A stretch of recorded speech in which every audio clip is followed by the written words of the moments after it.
it doesn't matter what background you come from or your gender.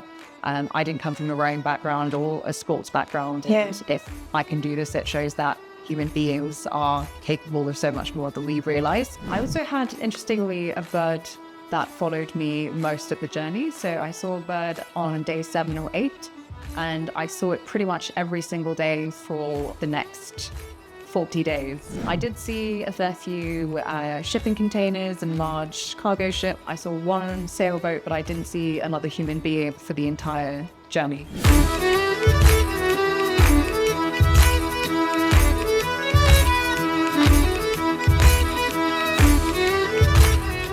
Today on the Expressions podcast, we're honored to welcome Ananya Prasad, the first woman of color to row solo across the Atlantic Ocean, an achievement that took 50 days, 3,000 miles, and more resilience than most of us can even imagine.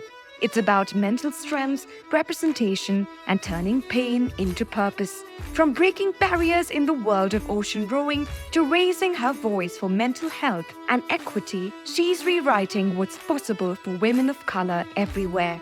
So get ready for a conversation full of courage and deep, expressive power.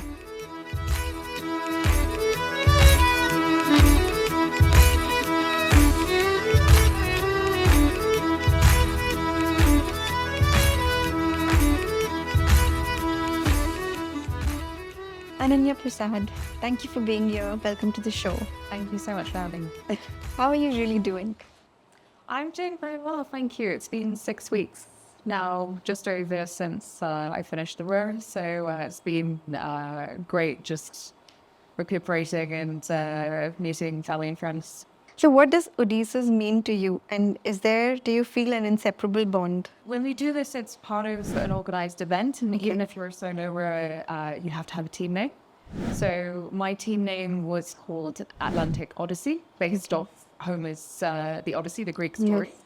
And the word Odyssey means a nautical, arduous journey, which is why I wanted to call it Atlantic Odyssey. And in the story, Odysseus is the main character, so I named my boat Odysseus after Trojan and war hero Odysseus. And in terms of the journey, you're fully reliant on the boat, so your boat is your lifeline, and especially with training, it's very important to get to know the boat and how it moves in every part of the boat, every nut and bolt, so you're fully familiar with it. Yeah. Because that is your home for 52 days and what is keeping you safe for 42 days. So I think definitely being on the ocean with the boat, there's definitely a bond that's created. Even though it's a boat, I'd always refer to the boat as traditionally both female. So even if it's called Odysseus, I'd say she is doing one in the waves, or she is this, she is that. So I personify the boat. And, also, there's videos where I say we, which means me on the boat. So definitely there's very much a kind of bond that develops. What's been your biggest learning from the journey of the world's toughest row? I think I learned so many things by doing this. That was one of the reasons I wanted to do this, was because it's an opportunity to learn about yourself and how you deal with difficult situations and fear and isolation and big waves. I'd say the main thing is that learning human beings are capable mentally and physically of so much more than we believe. So I set out saying this is what I wanted to show, and I think I proved that to myself as much as anybody else, really. Yeah, absolutely, I agree. What's the one thing that fascinates you about the ocean itself and the incredible life it holds? I guess how changeable it is. So some days it could be incredibly calm and flat, and other days you'd have 25-foot waves and very strong winds. So it was a really great experience just learning how the environment works and trying to navigate the conditions. In terms of the wildlife, I mentioned to a lot of people here how I'd encounter whales and orcas, and some of the reactions I get were you're not scared, did it not do anything to the boat? And I think what you realize is that you're in their home and they're not a threat, or also appreciating that we're more of a threat to the environment than the environment is to us. Yeah. And can you describe the magnificent view while you're rowing? What was it like? The ocean environment can be very monotonous, but also it can change throughout the day. So when you're rowing, all you see is a circle around you of the horizon and the sky, the ocean and the sky, the horizon line. So it just looks like you're in this big circle of sky and water, which can be quite daunting, but the conditions would change constantly. So some days the waves would be very large, some days it would be very calm, some days it would be coming from the side, so you had to adapt to the conditions. So it'd be constantly changing, and I quite enjoyed experiencing different parts of the environment and different parts of the ocean, that how changeable it is. You do just see blue, so that's one thing that happened when I came on land. Other colors just looked so vibrant because all you see is just blue sky and blue or gray ocean. And your love for the outdoors, did it come naturally, or was it someone that influenced you? I would say my family have always been into nature and the environment. So my father always loved to travel, and that's how we came to my grandfather, who loved to travel and wrote a lot about the natural environment. I also just would love being outside as a child. That's what I remember. Anything outside, hiking, trekking, walking, whatever it was. I'd always really enjoyed having that kind of a connection to the environment and the outdoors. So the ocean I knew nothing about, so it was an opportunity to learn about a completely different environment. Did you learn any other outdoor sports when you were growing up? The first expedition type thing I did was called the Duke of Edinburgh Award in the UK. Okay. It's a 2-3 day camping trip where you have to learn to navigate yourself, and you go camp in a national park for a couple of days. So that was really the first kind of expedition type thing I did, which I absolutely loved. And then that led on to do other treks and hikes. And so I wouldn't call myself an adventurer by any stretch. I think I was a lover of the outdoors rather than an adventurer. So how do you think the outdoors helps us or helps in coping with challenges of mental health and well-being? I think it's quite well known just psychologically that being in the outdoors improves your mental health, being in a natural environment. So not just physical movement and fitness, but actually being outside in nature. I think also it gives you a lot of self-confidence by doing outdoor challenges. So doing something where I'm uncomfortable and pushing through pain and thinking, okay, I am actually capable of climbing that mountain or hiking this river or whatever it is. So I think the self-confidence definitely helps your own mental well-being, and especially people who lack confidence. I probably was the most confident of teenagers, so I think that really helped. And just that sense of achievement, I think, that you get from doing something that you didn't think that you could do. Yeah. That was a big part of it growing up. I think people think to ocean row you have to be a fantastic swimmer. You do, of course, have to be able to swim in terms of safety, but there were never really any opportunities for me to swim. So we did have to get into the water at some point to clean the underside of the boat. But even then, you're tethered to the boat and you're hanging on to the side and cleaning the boat. So there wasn't any swimming involved, but it's more of a safety aspect. You should know how to swim. Yeah. And would you describe yourself as an adrenaline junkie? I understand when people do things like mountaineering or climbing a mountain or rowing an ocean that we must be seeking adrenaline. Yeah. I guess, I would probably think it's somewhat of a misunderstanding of the motivations of why people do this. So absolutely, I can see where it comes from. But I guess with doing a very long expedition, it's not possible to maintain adrenaline for that long. And it's, for me at least, it was more about the learning aspect of it, learning about myself, learning about the ocean environment, seeing how I cope in different ways. And we do a lot of training, so it's very much a calculated risk you're taking. So I would really say it's, if you're seeking adrenaline, it's probably not the right sport. The long grind is not something that is particularly adrenaline fueling. It's the nature and adventure aspect of it. Yeah. When you spoke about training, so I was really keen to know, what was your rigorous training before? I mean, did you have to do deadlift? What was it like to train your muscles and strength? So there was the physical training, the mental performance training, which I think is probably one of the most important parts of the training, and the technical training, which is training on the boat and all the technical aspect of it. With the physical training, the majority of it really was rowing on a rowing machine. So I had a rowing machine at home, which I would train on. And I think towards the later months, I was probably training about 15, 20 hours a week. But it's not heavy rowing. It's not very intense. It's fairly steady state rowing where you're not going above a certain heart rate. And that's what you're doing on the row. If you're rowing 10, 12 hours every day, you want to be going at a steady pace. So it's very steady paced rowing most of the time. The rest of the time I did probably 20% of the physical training was strength training. So things like weightlifting, so deadlifts, which were great for rowing training, and squats, bench press, and then general strength and conditioning, which was programmed for me by my PT. So it's a very satisfying part of the training than just sitting and rowing for 2-3 hours at a time. The thing with ocean rowing is that because you're doing something for so long over weeks, inevitably your body will start to break down. So rather than training just for peak strength or peak cardiovascular fitness, it was more about making your body as resilient as possible and delaying the point at which your body starts breaking down, which inevitably will if you're rowing for weeks. So I did a fair bit of stretching and a bit of yoga as well, so just to prepare my joints, and again the rowing, so steady state rowing for several hours as opposed to very intense rowing. That also really helped condition the body for this. Also, did you try out sculling or sweep rowing, and what got you seriously interested in what you're doing now? Those types of rowing are more forms of, I guess, river rowing, coastal rowing. I'd actually never done any kind of rowing before I signed up. So I signed up 3-4 years before I started doing the ocean row. And I had zero experience of rowing on a river or rowing coastally. I'd followed a team that did this about 6-7 years ago, and just hearing about the experience and what you see and the wildlife and the night sky and again the experience of it and what you learn about yourself. That was, I think, what appealed to me more than just the rowing aspect. The rowing was, of course, part of the adventure, but the nature aspect and the environment was what appealed to me and the self-discovery.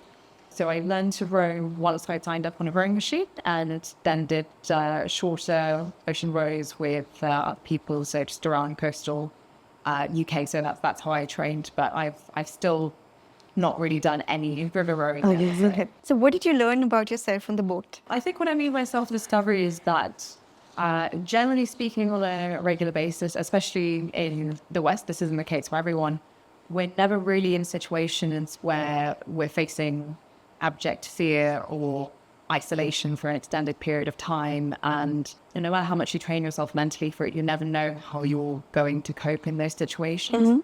A lot of things broke as well at the most inopportune moments on boat, so figuring out how to problem solve and trusting yourselves in problem solving, all of that, you don't really know how you're going to cope until you do it. And so that was a very big lesson, again, in that we're capable of more than we think we are. And also if you don't give yourself choice, because I had no choice but to fix certain things or deal with being afraid and alone. And you learn that you really can cope, and you learn your own coping mechanisms with this. And I think that's applicable to so many aspects of life outside of rowing or even sports. So I think that was one of the biggest lessons I learned with this. Oh, wonderful. And at what point did you decide to take up this challenge at the Atlantic Ocean? So this is an annual event that happens every December. So it's called the World's Toughest Road.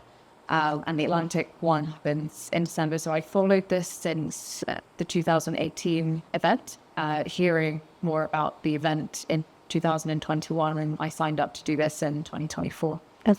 So that's really how I came to know about ocean rowing as a thing that people did and signed up and learned to train for it. What was your family's reaction after you completed the World's Toughest Row? I think after I completed it, of course, they were very proud and very happy I'd done it, and they were very supportive throughout the row. Of course, initially, like any parent, the first thing they're going to want to know is how safe it is and what the safety measures are for this and what training you're given. So they also spoke a lot to the organisation and the safety team and all of the prep that's involved. So they were quite supportive after those questions were answered. And your parents are doctors, so did that in any way impact you leading a healthy lifestyle?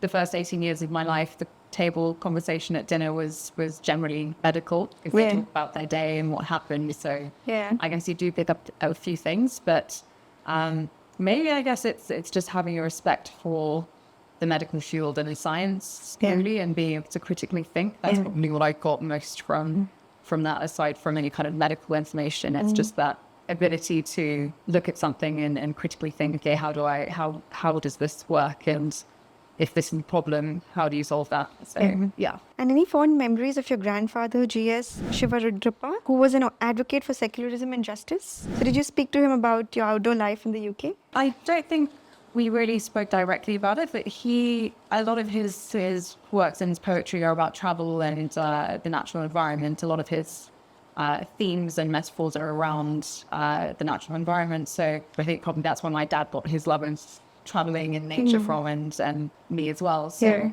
I think that's how children learn from their parents. It's not by discussing, it's by seeing what they're doing, and then learn to appreciate the same kind of things.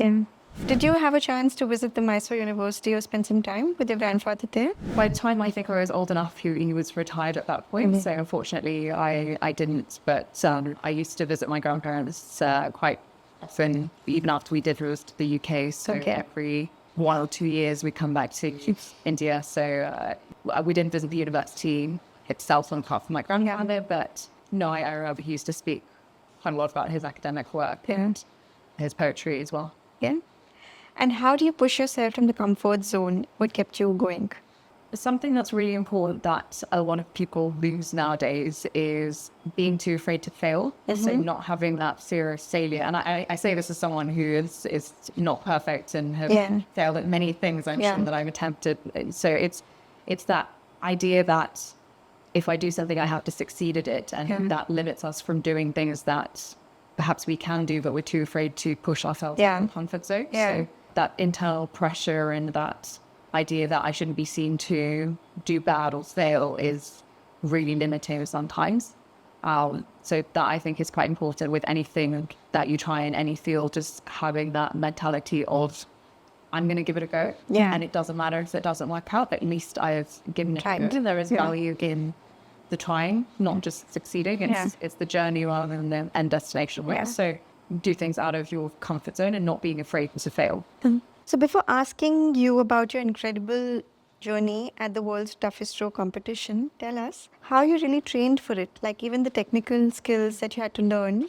If you could dive deep into it, would be nice. Technical training is mainly about learning how to live on a boat, because at the end of the day, that is all you have with you is your 7-meter boat in this big ocean, and there's nothing else there. So a lot of the training is really about getting to know the boat, how it moves in different conditions, how it moves in different wind directions, different stroke lengths, so technique, and also just in terms of navigating. So during the crossing, we do have a weather router that would give us guidance on the direction to go, and also the safety team as well would give us help on weather and direction and anything that needs fixing they would help with. So in the preparation, it was mainly about, okay, if this breaks on the boat, how do I fix this? If this part of the boat breaks, you know what it is, you know what parts make it up, and you can fix that. Navigation-wise, there's a system on board that will show you which direction you're going. Learning to use the radio as well. So we had radio systems on board where you can call other vessels nearby if we needed help. Safety training was a big aspect of the technical training. So you hope to never need it, but you should always know, okay, what to do in an emergency. So we had a life raft on board and emergency equipment. So things like that. So there's performance, but also safety included in the technical training. There were also various courses that I had to do, theory courses before doing this. So same thing, navigation, radio, safety training, first aid training, that you have to complete before we do this. So it's definitely not a case of just getting a boat. Clearly. What was like to train yourself for isolation? In terms of the isolation aspect, I personally didn't struggle so much with the isolation. And I did say before I set off that it's probably, of everything I'm concerned about, it probably wasn't that high. And that did turn out to be the case, because the isolation aspect, it was understanding that I was choosing to be out there and you're in this amazing environment that is constantly changing, and appreciating just how lucky you are to be experiencing these things and see wildlife and see amazing night skies. So I think if I ever had a bad day or felt alone, it's just understanding I've chosen to be here. I'm seeing these incredible things that very few people get to experience. Also, we're very well connected on the boat. So we have satellite phones. We even had an internet device, so we could send back social media or speak to family on WhatsApp. So even though you're physically on your own, that human connection and communication is still there. I speak to my weather router every day. I speak to safety team almost every day. I had a social media manager who I speak to about things that had happened every day or sent back media. So there was a lot of communication that wasn't just, and then on top of that, family and friends. So I never really felt isolated or lonely. Visualizing what does it feel like to capsize, or what does it feel like to be in big waves and be afraid, and figuring out what will this feel like. So it's not such a shock if it does happen. But no matter how much mental training you do, nothing really prepares you for being out there alone. So how long did you stay at sea during training, and what was it like? Did a previous experience of being on a cruise give you an idea? I think I've been on a cruise once when I was 16. It is absolutely nowhere near the same thing at all. In terms of training, I trained in the boat just off the coast of the UK, because that's where I'm based. So it was mainly 2 to 3 days at a time of training. So normally I train on a weekend. If the weather was suitable, the extent of the training was trying to get in as many days of training before the start line. Like a week of training, it's mainly 2 or 3 days. I'd say ocean rowing it's fairly simple. It's just doing the same thing every day. So you can do 2-3 days, and as long as you can replicate a routine and a pattern, and different aspects of the boat, and you're practicing different rowing techniques or practicing navigation, all of that you can do within 2 or 3 days at a time. Is there something that stood out from your training lessons, or was there something that you were very nervous about? In terms of what stood out, so I mean, I worked with a very good ocean rowing coach, and I learned a lot during training. One thing I learned was how to change a rudder. So a rudder is something underneath the boat, like a paddle. And you needed that, right? And yes, it's a very essential part of the boat. You can't get a boat without a rudder. So I happened to be taught that during training. And it was just by chance that I learned how to do that, and I ended up having to change a rudder at sea. So that was incredibly useful.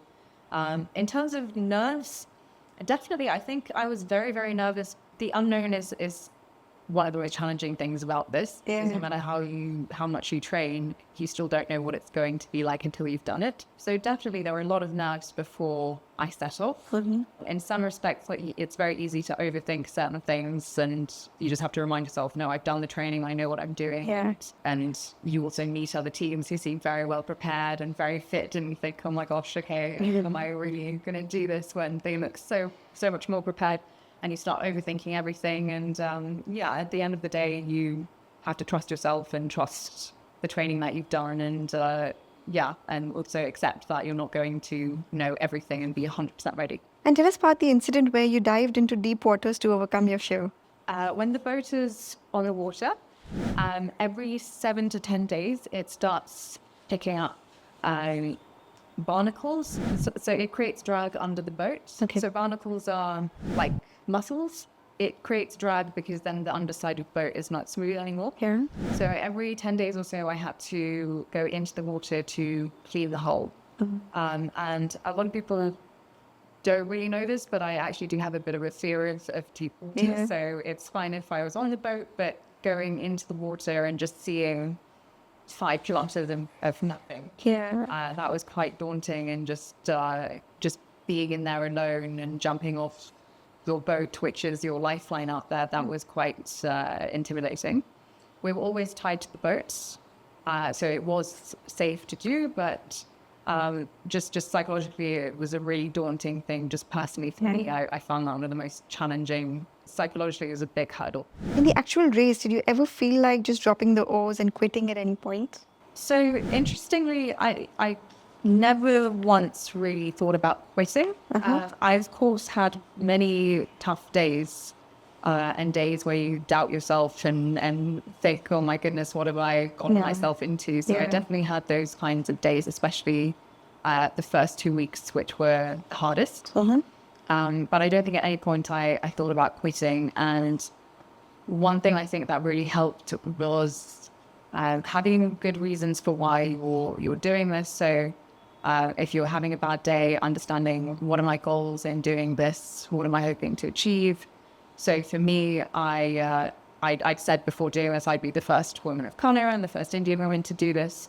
And I think your own performance would then reflect on other Indian women. So that wasn't always there. It wasn't just, I wanted to have this adventure, and then if I had a tough day, I quit. It was slightly bigger than that. And so I was fundraising for 2 charities that I was representing during the road, the Mental Health Foundation and the Dinabandhu Trust in Chamarajanagar, which is a children's home. So there was that as well.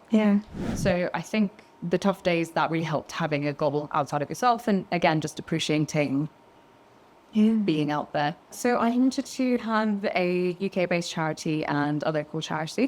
The Mental Health Foundation, they deal specifically with research into mental health and tackling mental health problems with community-led programs, and also the stigma behind it and how we perceive mental health, which I think people still struggle to talk about, and it makes the problem worse.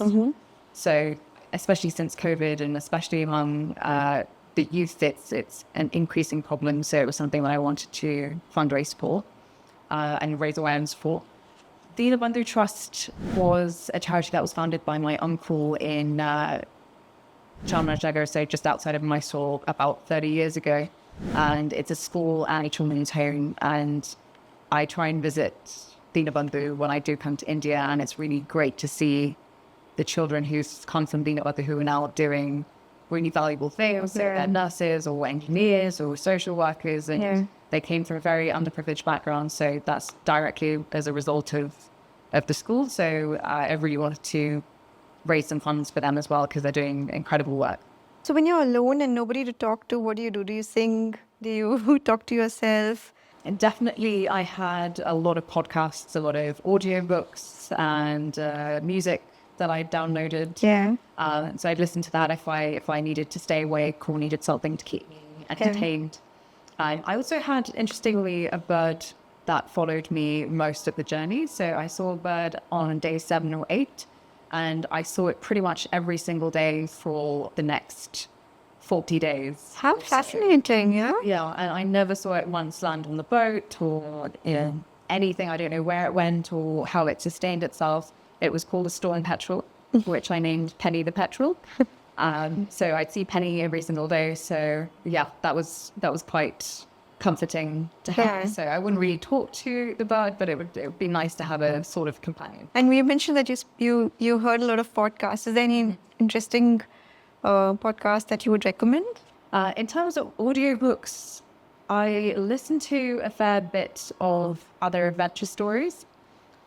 Specifically, there's a book called Endurance by F.A. Worsley, which is about Ernest Shackleton's failed expedition to Antarctica and the subsequent rescue.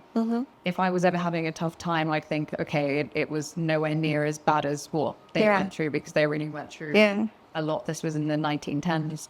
So that really helped.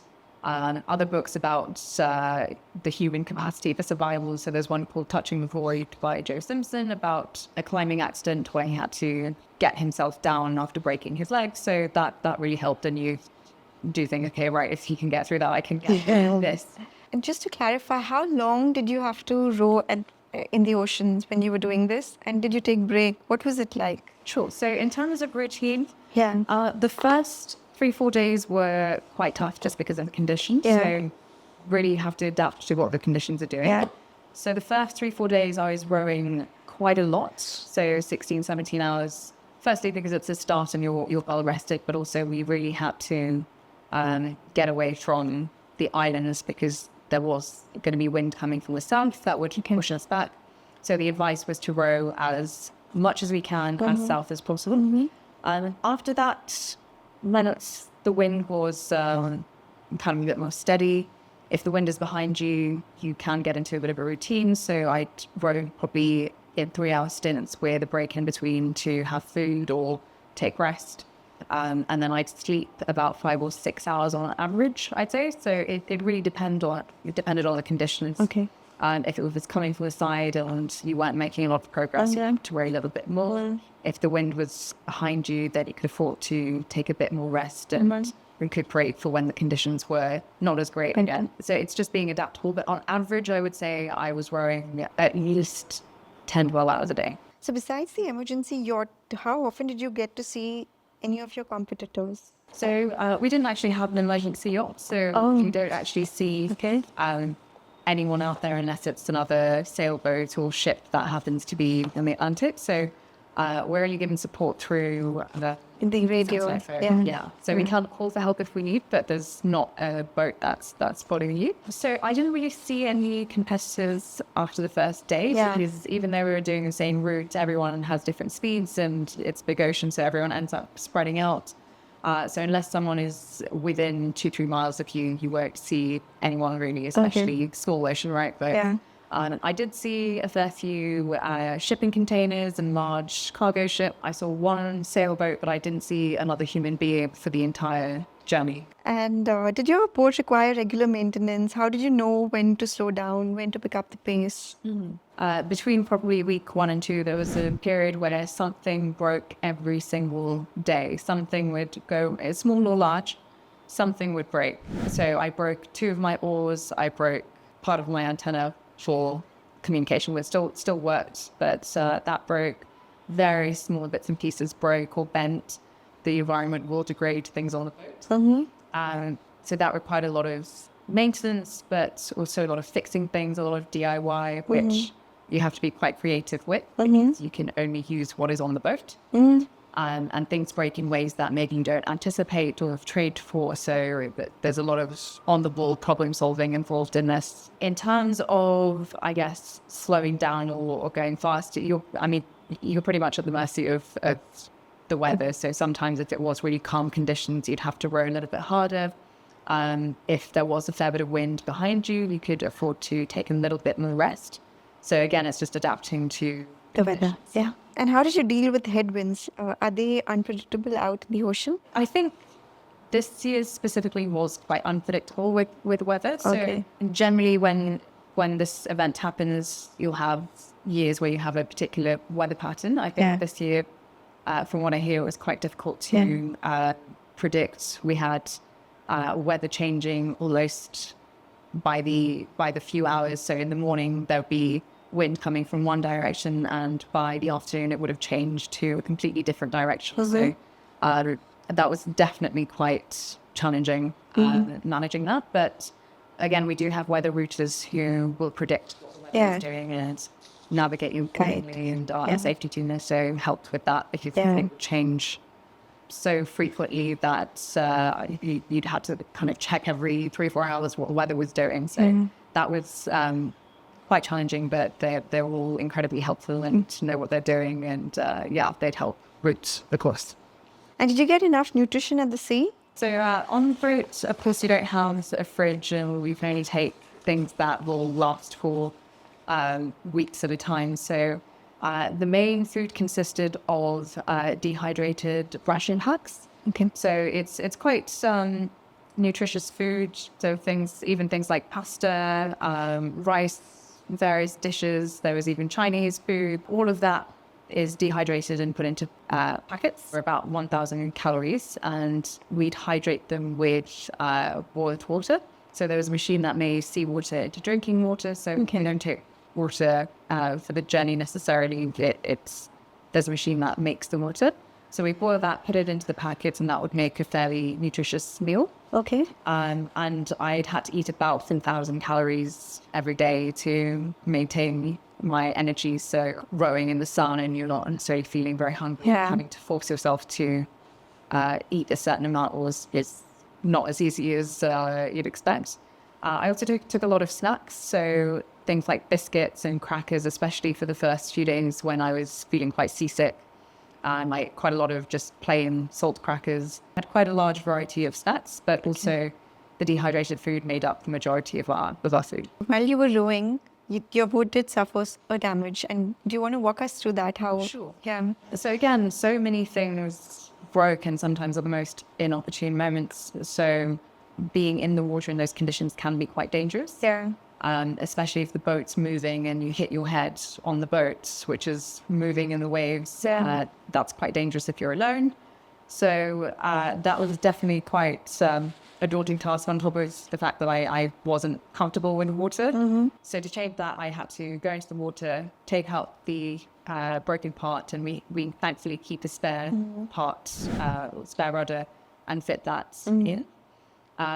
Which is somewhat challenging to do on your own in calm conditions. It was quite a task doing it in choppy weather. So I did have the safety team talking me through it, but it was probably one of the most challenging parts of the road. But I was very happy to have done it once I did. How long did you take to recover? Because I'm sure the race itself must have taken a toll on your physical and your emotional well-being, right?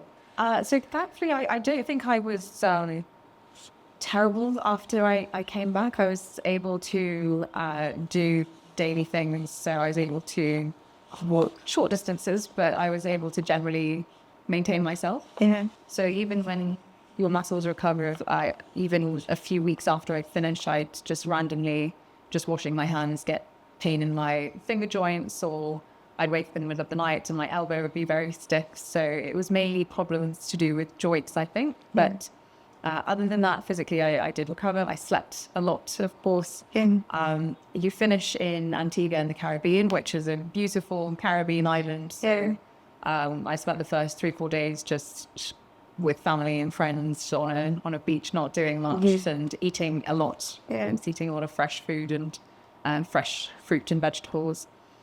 So it was really great having some downtime after Rome to recuperate. Yeah. So you're also a strong advocate of mental well-being. What were your own challenges, and does that have anything to do with why you chose the trust that you're working with? Yeah, I think growing up, I also struggled a little bit with my mental health, as many people do. But I think I was lucky that I kind of would recognize if I was feeling mentally down, or if I kind of recognized that and was able to seek help for that.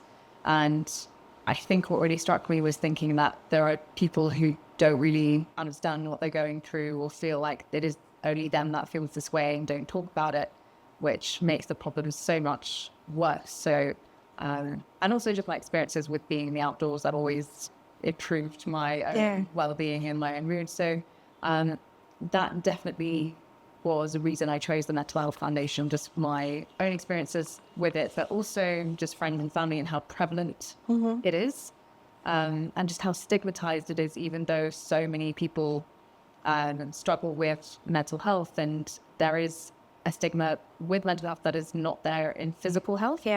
So we generally freely talk about physical health, but not mental health, which I thought was very needed, unfair, and needed to change. So that's why I chose the Mental Health Foundation. And do you have a goal, and how much of it have you achieved towards this? So the goal is £75,000. So that's what 75 lakhs. So that is still open in terms of donations and ongoing. So I'm still working towards that figure. And is it difficult to convince sponsors? With sponsors, it was about funding the rowing challenge. So to do this, does require a lot of funding. So you need a boat, there's race fees, there's equipment and food.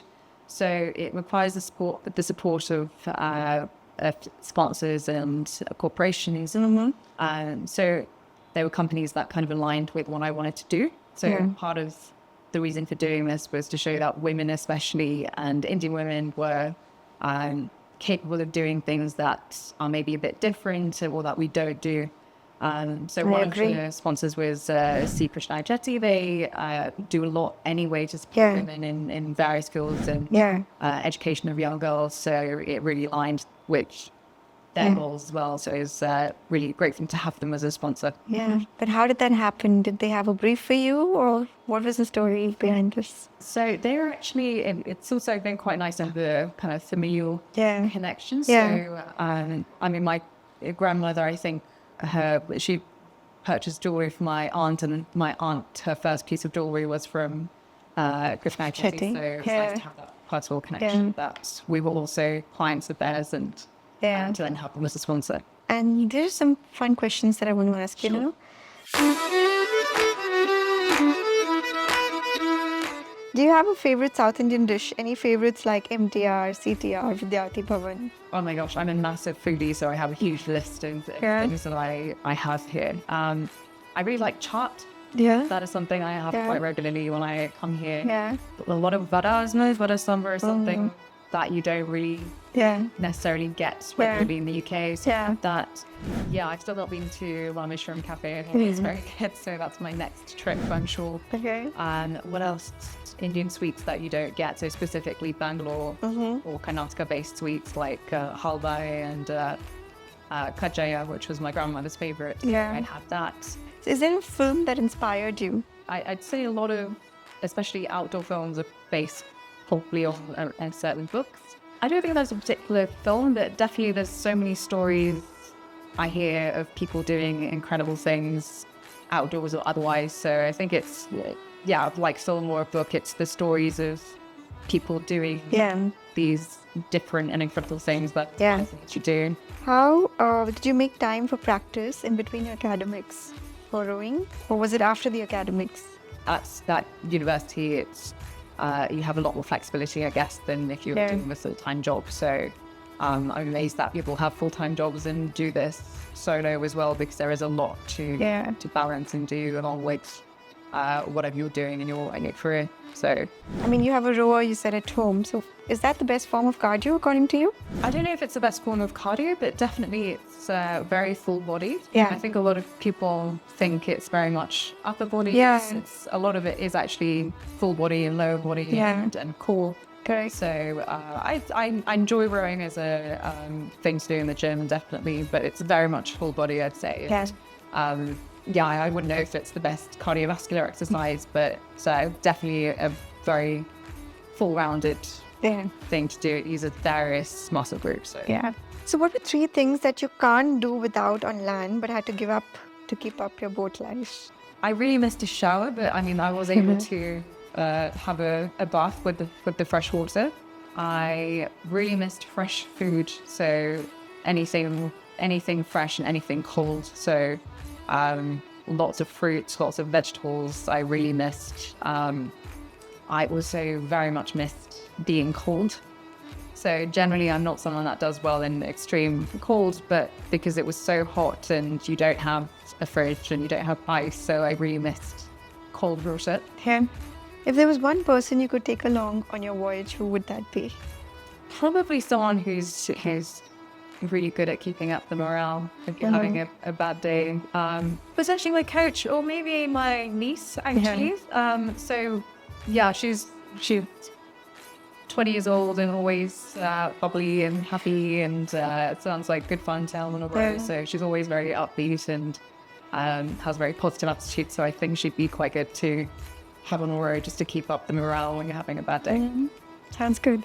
Any comments from friends, family that really touched you after the journey? I think the nicest messages that I get is when people say I've inspired them to do something else that they weren't really sure about. I think that's the most complimentary thing that I could be told is, you did this, so it's inspired me to do this other thing which I wasn't sure about. So I think that to me is the biggest compliment and one of the reasons for doing this. Yeah. Is there a scope for a race like this in India, especially for women? People do rate the Indian Ocean, so there are instances of independent rowers rowing from Mauritius to Australia or from India to Australia. So absolutely. So what's your message to young women, especially in India? So when I did this, I was the only solo female in the category, and I wasn't sure how I would perform. I would have been happy just to get across, and I ended up coming second. And I think that shows that even things in sports, which we think is very much physical, there is such a big mental aspect, and gender shouldn't really be a limiting factor to do well in anything. So that would probably be my message to young women and to men, that it doesn't matter what background you come from or what gender. I didn't come from a rowing background or a sports background. Yes. If I can do this, it shows that human beings are capable of so much more than we realize, mentally and physically. So my message would be to trust yourself and believe that you are capable of more than you think, and put yourself out of your comfort zone. So even just trying something, there is value in that, rather than just finishing it and completing it. Even if you don't succeed at everything, you learn a lot about yourself doing it. Wonderful. Thank you so much for this Thank you so inspiring much. chat. I really enjoyed it. Thank you for having me. Thank you.